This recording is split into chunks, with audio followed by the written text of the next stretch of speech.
কোটা নিয়ে চলমান আন্দোলনের প্রেক্ষিতে মঙ্গলবার রিটকারী পক্ষ নতুন আইনজীবী নিয়োগ করে বিশেষ চেম্বার আদালতে শুনানির আবেদন করে। পরে চেম্বার বিচারপতি আশফাকুল ইসলাম আগামীকাল শুনানির দিন ধার্য করেন। যেহেতু এখনও পূর্ণাঙ্গ রায় প্রকাশ পায়নি, সে হিসেবে বিশেষভাবে চেম্বার আদালত এ আদেশ দেন। আদেশের পরে attorney general AM Amin Uddin জানান, তিনি বিষয়টি এখনও জানেন না, তবে এখনও পূর্ণাঙ্গ রায় প্রকাশ হয়নি।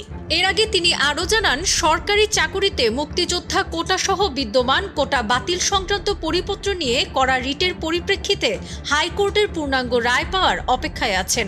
পূর্ণাঙ্গ রায় পেলে লিভ টু আপিল দায়ের করা হবে।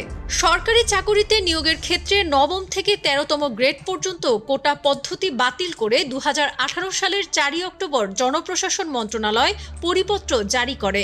এই পরিপত্রের বৈধতা চ্যালেঞ্জ করে ২০২১ সালে হাইকোর্টে রিট করেন চাকুরি প্রত্যাশী ও মুক্তিযোদ্ধার সন্তান ওহিদুল ইসলাম সহ ৭ জন। প্রাথমিক শুনানি নিয়ে রুল দেন আদালত, আর চূড়ান্ত শুনানি শেষে গত ৫ জুন হাইকোর্ট রায় ঘোষণা করেন।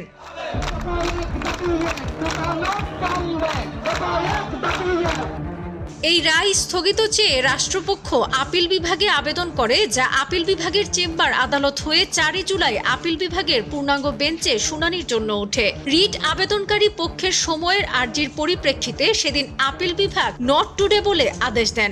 পাশাপাশি রাষ্ট্রপক্ষকে নিয়মিত লিভ টু আপিল করতে বলা হয়। লিভ টু আপিল দায়ের করা নিয়ে এক প্রশ্নের জবাবে অ্যাটর্নি জেনারেল সাংবাদিকদের বলেন, যেহেতু এটি বিচারাধীন বিষয় এবং আমি সরকারের পক্ষ থেকে মামলা করছি, আমি এই বিষয়টি নিয়ে কিছু বলতে চাচ্ছি না। সাবরিনা কাজী, কালের কণ্ঠ।